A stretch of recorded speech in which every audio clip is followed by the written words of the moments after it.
Две личиња, една кутија цигари. Една кутија цигари е 150 денари на ефтината. 150 денари истина можете да биде сега тутун да биде на пример 300 да го вратиме назад од лани. Ако биде 300 динари како лани не работиме поечки тутун.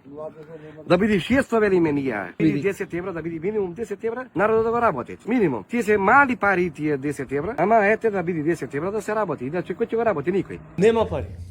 Еве и тутунарите исто. И кај нив нема Чега пари. сега 300 денари е откупна цена? Откупна. А субвенција колку добиваат? Ништо, 100 денари. На 300 плюс 100 добиваат? Да. Они викаат, ние со тоа ќе направиме на нула не излагаме, минус. Па мене кутија ми е 200 денари сега. Земеме му предвид. И тутунарите има добиено ветувања од типот никогаш Северна Сао Македонија ќе вратиме името и тутунарите добијат такви ветувања. Не, тутунот ќе биде 100 евра кило, 10 евра, 15 евра, не се секирете, ќе видите, ние субвенции ќе ви даваме, све ќе биде откупено до последен грам тутун ќе биде откупено. Еве како што може да видите, господинот Светанчо и на вас ви направи исто. Како што им направи на оризопроизводителите, на сточарите, на овчарите, на свињарите, на сите. Така и на вас. И така ќе биде. Да не мислите дека ќе биде подобро, ќе иде подош.